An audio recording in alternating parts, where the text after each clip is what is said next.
கொலோசியர் 1:4 நம்பிக்கை என்பது வரப்போற காரியத்தை எதிர்நோக்கி காத்திருப்பது. கலாத்தியர் 5:5 நாங்களோ நீதி கிடைக்கும் என்று ஆவியை கொண்டு விசுவாசத்தினால் நம்பிக்கையோட காத்திருக்கிறோம். 1 பேதுரு 1:4 பார்த்தீங்கன்னா, அவர் இயேசு கிறிஸ்து மரித்தோரிலிருந்து எழுந்ததினாலே அழியாததும் மாசற்றதும் வாடாததுமாகிய சுதந்திரத்திற்கேதுவாக ஜீவனுள்ள நம்பிக்கை உண்டாகும்படி தமது மிகுந்த இரக்கத்தின்படியே நம்மை மறுபடியும் ஜெனிப்பித்தார். நமக்கு அந்த நம்பிக்கை என்னைக்குமே இருக்கணும். தேவன் அவருடைய ரத்தத்தை சிந்தி நம்மை சம்பாதித்து கொண்டவர், அவருடைய மரணத்தை ஊற்றி நம்மை ரட்சித்து கொண்டவர், நம்மை மீட்டு கொண்டவர். அப்படி மீட்டு கொண்டவர் நிமித்தமா நாம் அவருடைய சத்திய வசனத்தினாலே ரட்சிக்கப்பட்டிருக்கும் போது நாம் மிகவும் கவனமாக பொறுமையோட நம்பிக்கையை நாம் காத்திருக்க வேண்டும். நம்ம விசுவாசத்தை ஒரு நாளும் நாம் தளர விடக்கூடாது. ஏன்னா நம்முடைய நம்பிக்கையானது, அந்த நம்பிக்கையின் மூலமா தான் நீங்க விசுவாசத்தை வைக்கிறீங்க. அந்த விசுவாசம் நம்மை ரட்சிக்கப்பட்டிருக்கு. ரோமர் 8:24 அந்த நம்பிக்கையினாலே நாம் ரட்சிக்கப்பட்டிருக்கிறோம். காணப்படுகிறதை நம்புகிறது நம்பிக்கையல்ல, ஒருவன் தான் காண்கிறதை நம்ப வேண்டுவதென்ன? நாம் காணாததை நம்பினோமாகில் அது வருகிறதற்கு பொறுமையோட காத்திருப்போம். நாம் காண்கிறதன் மேல வைக்கிற நம்பிக்கை உண்மையான விசுவாசம் அல்ல. காணாததின் மேல நம்ம வைக்கிறோம் பாருங்க நம்பிக்கை, அதுதான் உண்மையான விசுவாசம். நீங்க தோமாவை எடுத்துக்கினீங்கன்னா, நான் விலையில கையை போட்டு பார்த்ததுக்கு பிறகுதான் நான் விசுவாசிப்பேன், நான் நம்புவேன்னு ஆண்டவர்கிட்டயே அவன் சொன்னான். தேவன் அதே போல காமிச்சாரு. அதை பார்த்த பிறகு ஆண்டவரே அப்படின்னா, அப்பொழுது ஆண்டவர் சொன்னாரு, நீ கண்டு விசுவாசித்தாய், இருந்தாலும் காணாமல் விசுவாசிக்கிறவங்களுக்கு தான் உண்மையான விசுவாசமும் அந்த நம்பிக்கையும் இருக்கணும். அப்படிப்பட்டதான நம்பிக்கை நமக்கு இருக்கணும். எந்தவித ஹோப்புமே இல்லாத சூழ்நிலையில கூட நாம் எப்படி இந்த சூழ்நிலையிலிருந்து நான் எப்படி கடந்து வருவேன், இந்த பிரச்சனையிலிருந்து எப்படி நான் மீண்டு வருவேன், தேவன் எப்படி என்னை உயர்த்த போறாரு, தேவன் எப்படி என்னை வழி நடத்த போறாரு. ஆனா இது எல்லாத்தையும் செய்வதற்கு தேவன் சர்வ வல்லமை உள்ள தேவன் என்பதை நான் விசுவாசிக்கிறேன். எனக்கு அந்த நம்பிக்கை உண்டு என்பதை யார் ஒருவர் முழுவதுமாக தேவனை சார்ந்து கொண்டு, நான் முதல் டாபிக்லயே நான் அதை சொன்னேன், முழுவதுமாக அன்பு கொண்டு நான் பேசும்போது சொன்னேன், முழுவதுமாக அவரை சாய்ந்து கொள்வது. அப்படிப்பட்டதான ஒரு நம்பிக்கையோடு யார் ஒருவர் நடக்கிறார்களோ அவர்களுக்கு தேவன் கிருபையும் சமாதானத்தையும் நீதிய அன்பையும் பொறுமையும் தந்து தேவனுடைய சித்தத்தை அவருக்கு வெளிப்படுத்துவார். அவருடைய வழிகளில் அவரு நடத்துவார்.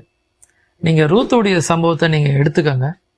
ரூத்து இப்படிய மாமியார் மட்டும்தான் இருக்காங்க, தன்னுடைய கணவன் இறந்துட்டார். புற இனத்தாராகிய ரூத்துக்கு எந்த விதமான ஹோப்புமே கிடையாது. நகோமி நீ உன்னுடைய வீட்டுக்கே போயிடுமான்னு சொல்லி திரும்ப அனுப்பும்போது அந்த மகள் சொல்றா, நான் உங்க கூட தான் வருவேன், நான் மரித்தாலும் உங்க கூட தான் இருப்பேன், உம்முடைய தேவன் என்னுடைய தேவன்னு பேசுறாங்க. அந்த அம்மா கையில பணம் இல்லை, பொருள் இல்லை, வசதி வாய்ப்பு இல்லை. இரண்டாவதாக ரூத்துக்கு திருமணம் செய்வதற்காக அந்த அம்மா கிட்ட எந்த விதமான வசதியும் இல்லாத சூழ்நிலையில கூட முழுமையாக தேவனை சார்ந்தாங்க. கர்த்தரை ரூத்து நம்பினா.